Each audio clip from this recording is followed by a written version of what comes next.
வணக்கம் and welcome to செலின்ராஸ் life style and life styles. எல்லோரும் எப்படி இருக்கிறீங்க? நான் ரொம்ப நல்லா இருக்கிறேங்க. நீங்கள் எல்லாருமே சூப்பராக இருப்பீங்க நான் நம்புகிறேன்.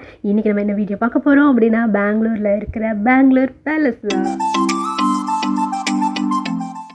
பெங்களூரில் இருக்கிற ரொம்ப முக்கியமான டூரிஸ்ட் பிளேசஸில் ஒன்று தான் இந்த பெங்களூர் பேலஸ். இங்கிலாந்தில் இருக்கிற வின்சர் கேசல் அப்படிங்கிற ஒரு அரண்மனையை வந்து மாடலாக வச்சு இந்த அரண்மனை வந்து கட்டியிருக்காங்க. இது வந்து நம்ம இதுக்கு முன்னாடி பார்த்த பேலஸ்லாம் மாதிரி ரொம்ப பழமையான பேலஸ்லாம் கிடையாதுங்க. உதய்பூரில், ஜெய்ப்பூரில், இல்லை மைசூரில் அந்த மாதிரிலாம் இருக்கிற மாதிரி இது பழமை வாய்ந்த பேலஸ்லாம் கிடையாது. ஜஸ்ட் 120 இயர்ஸ்க்கு முன்னாடி தான், 120 வருஷங்களுக்கு முன்னாடி தான் இந்த அரண்மனையை வந்து கட்டியிருக்கிறாங்க. இந்த அரண்மனையை சுற்றிலும் நிறைய மரங்கள் இருக்குது. சூப்பரான ஒரு தோட்டம் இருக்குது. இதோட நுழைவாயில், இதோட கேட்டே வந்து ரொம்ப பிரம்மாண்டமான கதவு, கோபுரங்கள் அப்படின்னு கல்லைநயத்தோடு கட்டியிருக்காங்க. 430 ஏக்கர்ஸ், அதாவது 430 ஏக்கர் நிலப்பரப்பில் இந்த பேலஸ் கட்டப்பட்டிருக்கு. தரைத்தளத்தில் ரொம்ப பெரிய ஒரு என்டர்டெயின்மெண்ட் அரங்கு அதுவும் இருக்குது. இங்கே முதல் தளத்தில் வந்து தர்பார் அறை அப்படிங்கிற அரசவை இருக்குது. தர்பார் அறையோட 2 புறத்துலையும் 2 பக்கங்கள்லையும் ராஜா ரவிவர்மாவோட ஓவியங்கள் வந்து மாட்டப்பட்டிருக்கு. மைசூர் மாதிரியே பெங்களூர்லேயும் என்னதான் சில்லான கிளைமேட்டாக இருந்தாலும் இந்த வெயில் அடிக்கிற சமயத்தில் ரொம்ப டாலரேட் பண்ண முடியாத அளவுக்கு இருந்தது. டே டைமில் இந்த மாதிரி அவுட்டிங் பிளான் பண்ணிங்கன்னா கண்டிப்பாக சன் கிளாஸஸ் எடுத்துகிட்டு போங்க. அண்ட் சன்ஸ்க்ரீன் நல்லா போட்டுக்கோங்க. அம்ப்ரெல்லா எடுத்துகிட்டு போங்க, கொடை எடுத்துகிட்டு போங்க. 1873 1873 வருஷம் இந்த ப்ராப்பர்ட்டி எவ்வளோக்கு வாங்கியிருக்காங்க தெரியுமா? வெறும் 40,000 ருபீஸ்க்கு தாங்க, 40,000 ரூபாய்க்கு தான் அது வந்து வாங்கியிருக்காங்க. அண்ட் இப்போ நீங்கள் பார்த்துட்ருக்கிறது இந்த பேலஸோட வெளிப்புற தோற்றம். இதோட ரூஃப் வந்து இப்படி தான் இருக்குது. And yellow and white colours use பண்ணி இந்த மாதிரி ஒரு அப்ஸ்ட்ராக்ட் பெயிண்டிங்ஸ் வந்து பண்ணியிருக்காங்க. இது வந்து அந்த பில்டிங்கோட வெளியில் எப்படி இருக்குது அப்படின்றது நான் இப்போ காமிச்சிட்ருக்கேன். இது ஃபுல்லாகவே வந்து பார்த்திங்கன்னா உங்களுக்கு செடிங்கள்லாம் வந்து படர விட்டுருக்காங்க, கொடி வந்து படர விட்டுருக்காங்க. இதாங்க டிக்கெட் கவுண்டருக்கு போகிற வழி. ஒருத்தருக்கு வந்து 270 ருபீஸ் வந்து டிக்கெட் ப்ரைஸ், 270 ரூபா. ஃபாரினர்ஸ்க்கு வந்து 450 அந்த ரேஞ்சில் இருக்குது. நீங்கள் இந்த பேலஸ்குள்ளே போனதுமே வந்து உங்களுக்கு வந்து ஒரு ஆடியோ கைடு ஒன்று கொடுத்துட்றாங்க, ஒரு மொபைல் ஃபோன் கொடுத்துட்றாங்க.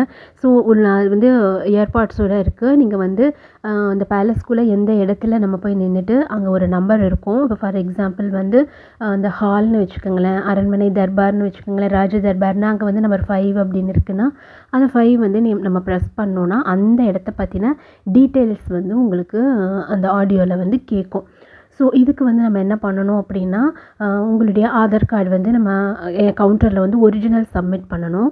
ஒரு ஆதார் கார்டுக்கு 4 மொபைல் ஃபோன்ஸ், அதாவது 4 பேர் உங்கள் ஃபேமிலியிலேருந்து போயிருந்தீங்க. ஆதார் கார்டில் வந்து ஒரு ஐடி கொடுத்தீங்கன்னா போதும் ஒரிஜினல்ஸ், உங்களுக்கு வந்து 4 மொபைல் ஃபோன் வந்து கொடுத்துருவாங்க. அண்ட் நம்ம வந்து திரும்ப வர்றப்போ உங்களுடைய அந்த ரெசிப்ட் இருக்கும் இல்லையா, அதை வந்து நம்ம எக்ஸிட் கவுண்டரில் கொடுத்தோம் அப்படின்னா ஃபோனையும் சப்மிட் பண்ணதுக்கப்புறமா நம்மளுடைய ஒரிஜினல் ஐடிஸ் வந்து திரும்பி தந்துடுவாங்க. இதுதான் ப்ரொசீஜர். சப்போஸ் நீங்கள் வந்து ஒரிஜினல் ஆதார் கார்டில் ஐடிஸ் வந்து எடுத்துகிட்டு போகலை அப்படின்னா 2000 ருபீஸ் வந்து டெபாசிட் பண்ணணும்.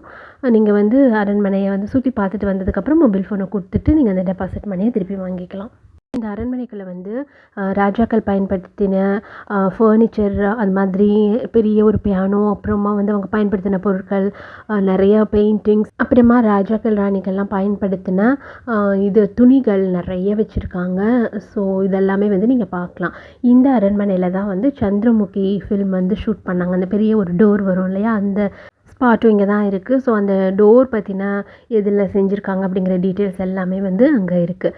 ஸோ இதுதான் வந்து இந்த அரண்மனையை பற்றின டீட்டெயில்ஸ். இன்னும் டீட்டெயில்டாக நம்ம வந்து அந்த ஆடியோ கைட் இருக்கு இல்லையா, அதை கேட்டு நீங்கள் வந்து தெரிஞ்சுக்கலாம். அண்ட் இங்கே முக்கியமான விஷயம் என்னென்னா, அந்த பேலஸ்குள்ளே ஃபோட்டோஸ் அண்ட் வீடியோஸ் வந்து அலோவ் பண்ணுறதில்ல.